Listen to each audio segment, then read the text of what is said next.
Hello, EnderSword here again, this time with a Silver League game featuring our Zerg player Tamerlane. This is actually the third time I'm featuring him in one of my videos, and it's actually the third Zerg versus Protoss that we're going to look at from him, so apparently that is a bit of his weak point, and something that he's asked for help a lot on the TeamLiquid.net strategy forums, which is a great place to go when you're looking for advice on a replay and your gameplay in general. His Protoss opponent for today is going to be Hubtscheff, the Protoss over here on the right side of the map, and we are on Shakura's Plateau here, so an area that you can often expect the Protoss to be going for some form of fast expand because of this ring up here.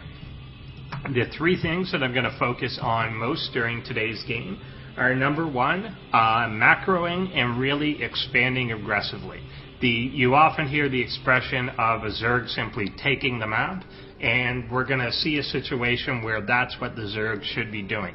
There's no pressure on him at any point really during the game, and so this is really how you have to go about beating a turtley player.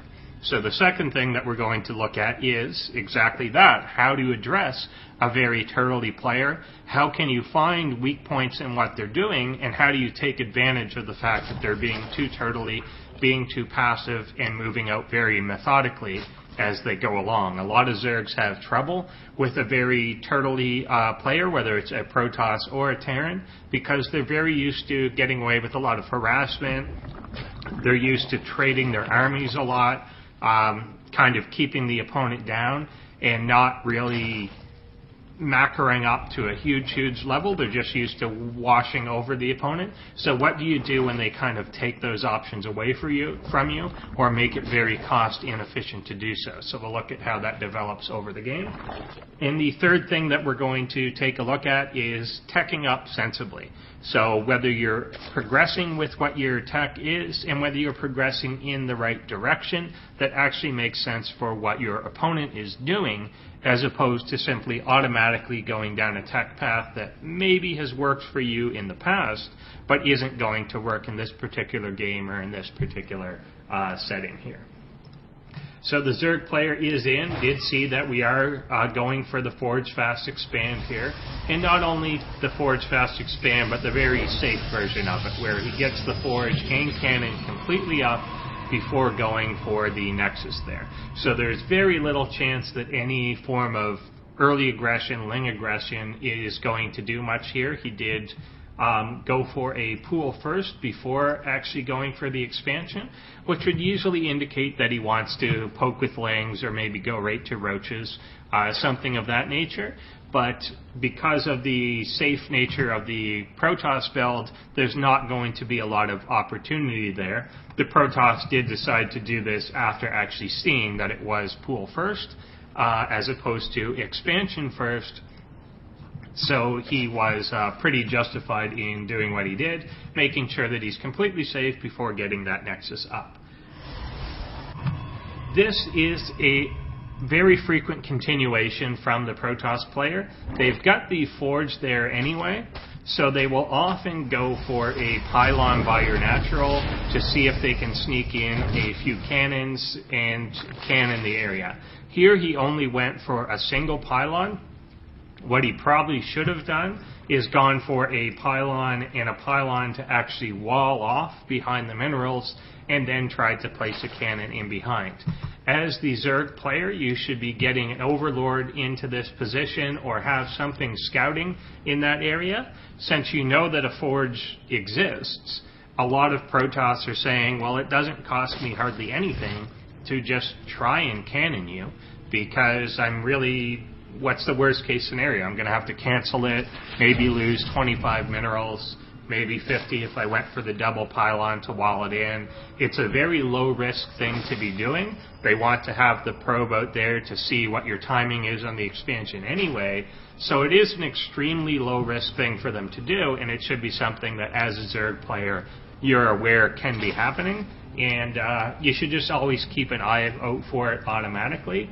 If he had gone for the pylon wall-off there, the Zerg could have been in a lot of trouble and simply lost the game outright right there by having his hatchery denied while the Protoss was macroing up behind this wall.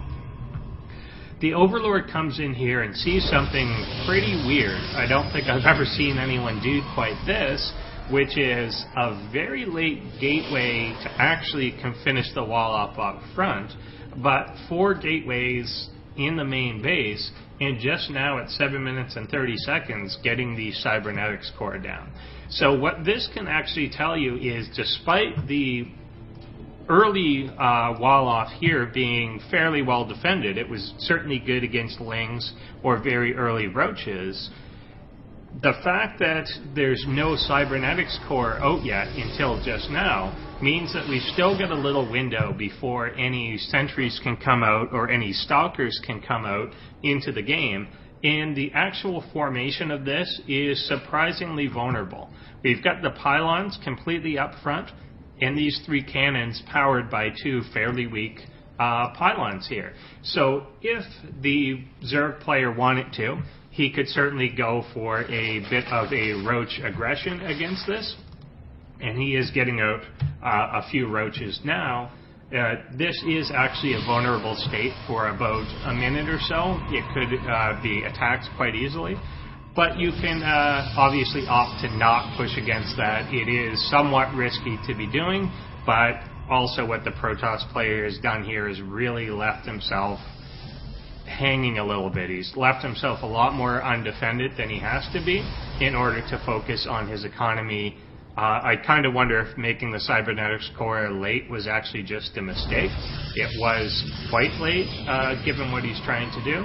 But very soon all the defense will be there, and all the necessary defense will be there to hold anything off. So there's just that window that this was actually quite vulnerable. But once you really see the first stalker out, you know that it's too late to make any sort of attack up into that. So instead, the Zerg has gone out and is taking his 3rd base.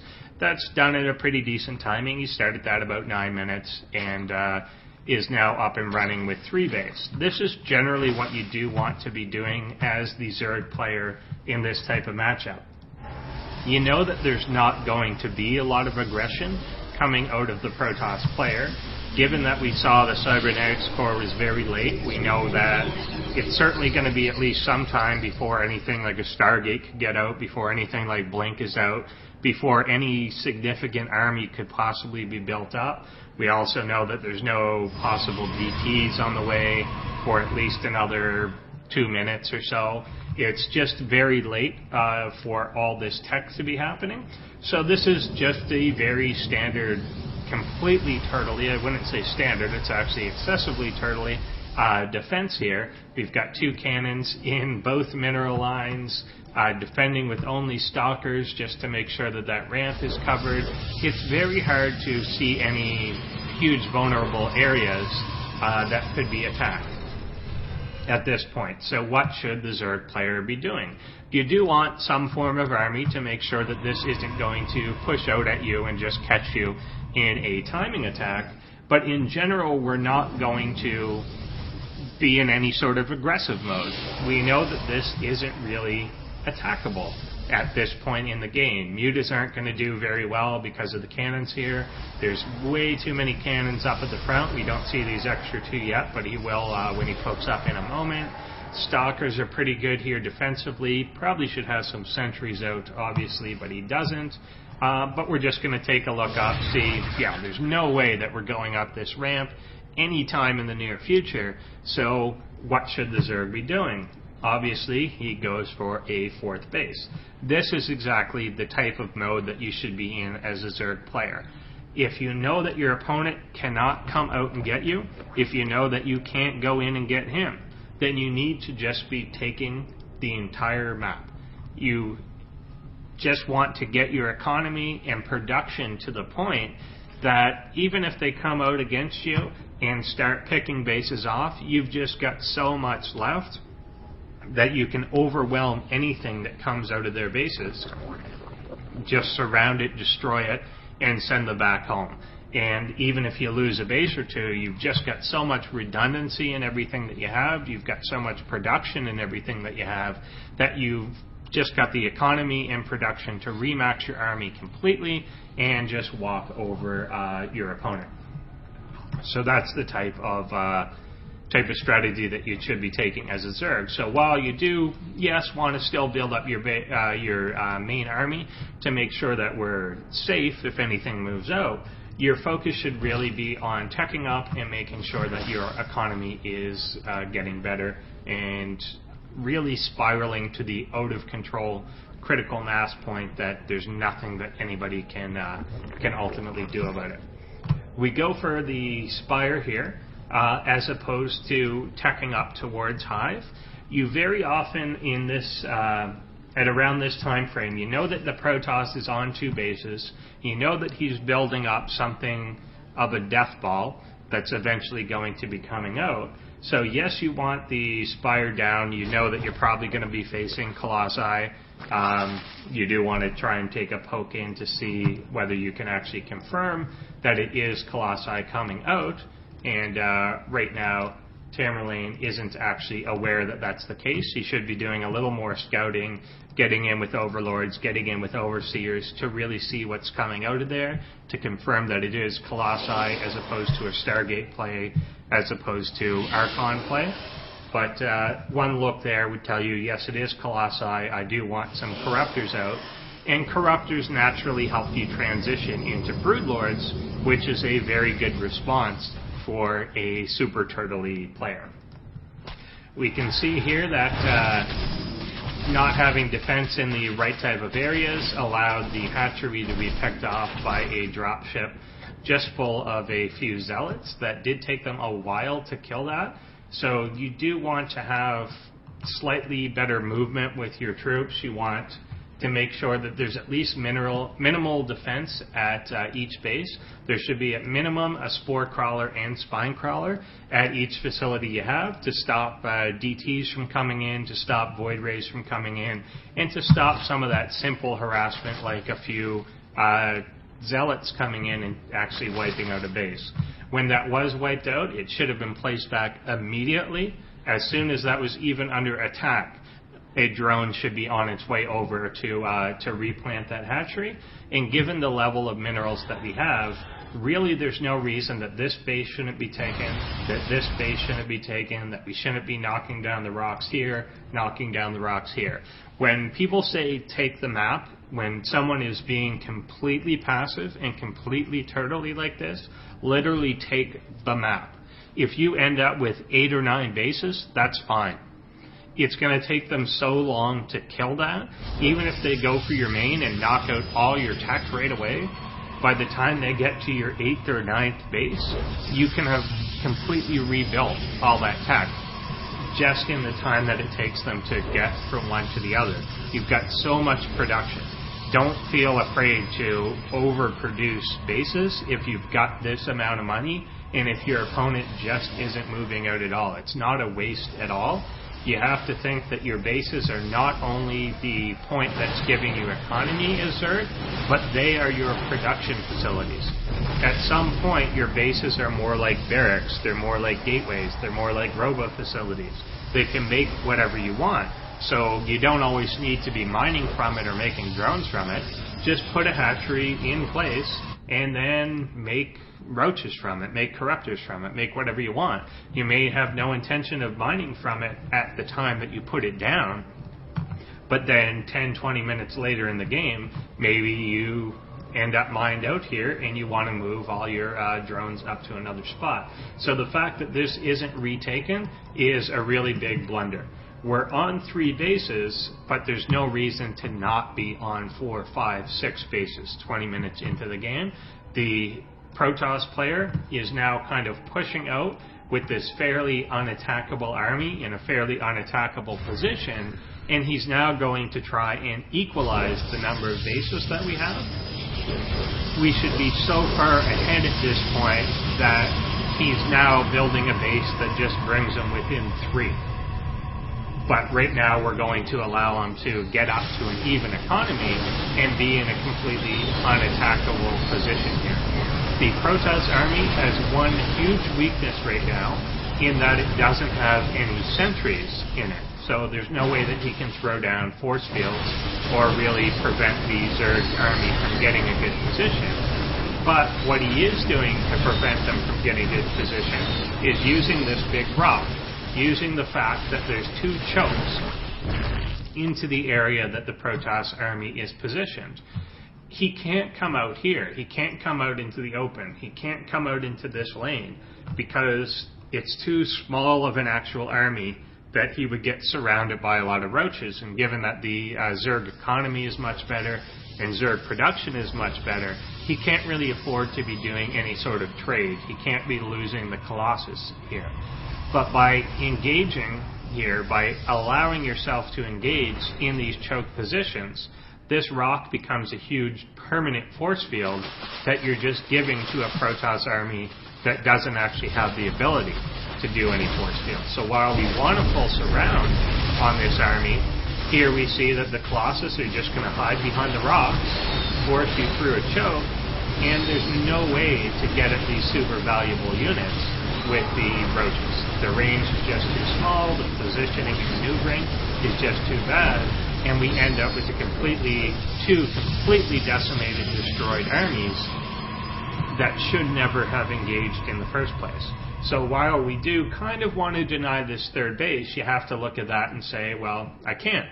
So instead of denying that base, again, I want to just be expanding all over the place, knowing that this army cannot leave this position as long as I also have a fairly close to maxed army out on the map.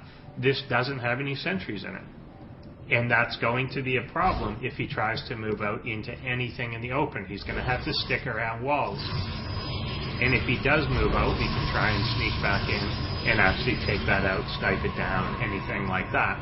So this army, while it's huge and while it's defending this position, can only defend this position. It can't come out and get us right now unless we continue to donate armies against it and allow it to come out against an empty field where it's not going to actually be attacked. And that may be what is happening. So we finally have gone up to the hive in the main base here, but there's no attempt to make the spire into a greater spire yet. And that should be the eventual goal in this position. When you see a very turtley Protoss player, you should kind of be keeping in your mind that eventually you're going to want to get to Broodlords. That's one of the only ways to actually break into this at all. He can come out and you can surround him, but he's probably not going to. If someone's this committed to the turtling action, then he's going to continue to be committed to it. Take this third base and then eventually take this fourth.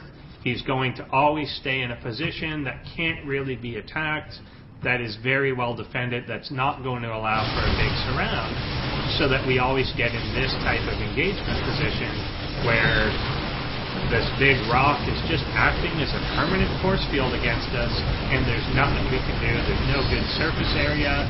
These corruptors don't get a good angle on the Colossi. The stalkers can just blink around, take out our roaches, which just are very ineffective against this type of army, so it's not what we want to be doing. This sort of overlord spread into all the bases should have been done a long time ago. There should have been one there on the third base quite some time ago. So now that the Protoss knows that we've just completely destroyed a Zerg army, he can finally move out onto the map, knowing that there's no way that he's going to be numerically overwhelmed, and he just slowly, methodically moves out. You'll note that his armor upgrades were actually 3 armor with no upgrades to his attack. Again, that indicates the completely defensive posture that the Protoss player was going for. It's kind of weird. He shouldn't have done that anyway. Really, double forge is a lot better for Protoss to be doing, particularly now with the cheaper upgrades. It doesn't totally make sense to go only for the 3 armor, but either way, armor is often a lot better for the Protoss player, given how defensive they are. So at this point, there's just nothing that the Zerg player could do. He broke his own army in a completely indefensible position, and he ended up trading so badly that we just lost everything, just lost every advantage. If you look at the units lost tab, This just tells the entire story of the game. The Protoss has lost 50 units for 7,800 resources worth of stuff, whereas the Zerg has thrown 20,000 resources down the throat of the Protoss player. His mining was way better, his macro was way better, he wasn't as aggressive in taking other bases as he should have been. This entire map should simply be covered by bases. I know when you're in the game it often seems silly to do almost, that you're just like, nah, this is too many, I don't need 9 bases or something. Yes, you do. If someone's going to let you take 9 bases, maybe you don't need them, but you might as well have them. And it's the same for really any race. I know a lot of Protoss or a lot of Terrans will just, they'll have a lot of money and they're making out of, say, their 12 gateways or 13 barracks, and say, well, yeah, I've got 3,000 minerals left and I'm maxed, but 13 barracks is enough, or 12 gateways is enough. No, it's not.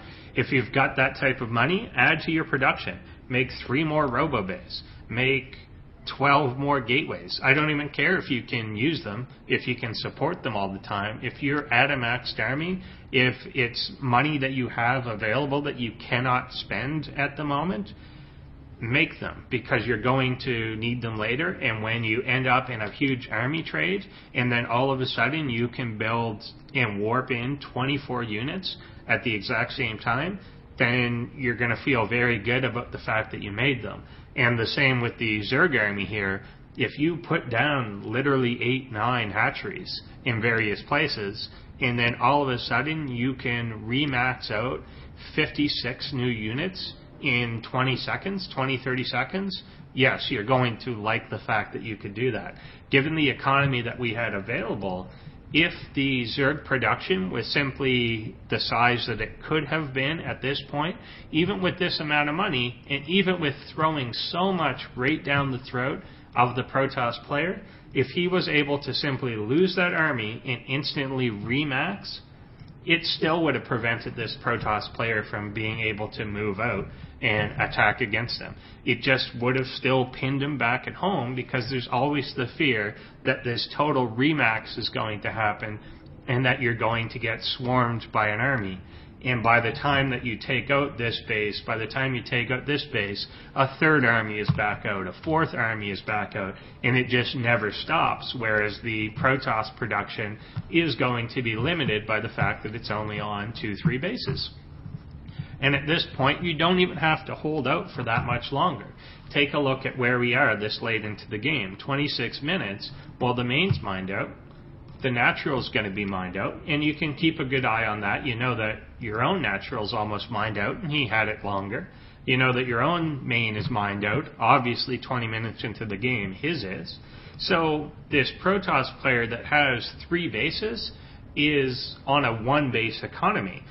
If this attack doesn't get a chance to move out anytime soon, he's going to have to take a 4th, and now he's splitting his army up into 2 harder to defend places. So always keep them on their toes. There is a point that you just have to starve your opponent out, and this is the type of situation you want to be doing that in.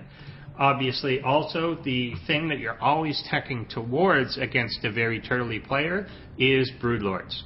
This should have been turned into a greater spire a long time ago. There should have been a lot more corruptors out on the map, given how hard of a counter they are to Colossus themselves. That number really had to be coming down. There's so many of these that are close to dead, but they were never actually finished off. So he ended up with 5 or 6 Colossus out by the time he was able to make that push out. So you do want to be resetting that number as much as you can, and then eventually teching into Broodlords, which is going to make holding a fixed position virtually impossible. If he's trying to hide behind this big rock, which is what he was doing the entire game, and you get some Broodlords in, well, he's now going to have to come out of his little hiding spot to try and get at you. And it's very inefficient for him to actually leave this area. If you've got that Roach army armed with some Broodlords behind it, now all of a sudden The stalkers are the ones that have to come through this choke, that are trying to blink through this. The Colossus are the ones that are going to have to expose themselves and not hide behind this rock. They're going to get picked off by your Corruptors. They're going to get killed by your Broodlords. They're going to be able to be surrounded by your Roaches. So you want to get him out of here and not leave him just comfortably at home. And if he doesn't move, fine. Just park your Broodlords outside and pick off what you can and just try and deny him ever getting that 4th base out and literally just starve him to death. If you've taken all these spots over the map, you're never going to starve to death. You will always have a place to go, a place to bring your drones and get more of an economy up. It's weird that he never took these gases, by the way. It was his 3rd base. He had it for a very long time, but never actually got those up. Not that he was lacking in resources, but if he had gone a heavier Corruptor Broodlord mix, then eventually you would obviously want that gas there. That is usually a restricting resource more than the minerals are. Make sure that you are getting your gases. But that is the big key to this. So when Tamerlane says, hey, I don't get it, GG anyway, that's kind of what you need to be doing. A lot of Zergs are used to making those trades, just going in, taking the enemy army out, but in some cases you just can't do that. So you have to get to the mode of, I'm just going to starve you out of there. I'm going to be such a swarm that you can never come into me, and I'm just going to let you mine out completely and force you to eventually come out. So then even when I do have to make some bad trades, some very uneconomic trades, it's fine because I've been on 7 bases and you've mined out 3 of them. And I'm never going to go broke, and you are. So that's the type of thing that you should be looking at in this type of game. And it's a different mentality that you have to be adapting to, but it is a very important one to learn. So I hope that is helpful, and I'm talking too much after the game is over, but those are the main points that you have to look at. Thanks for watching, everyone.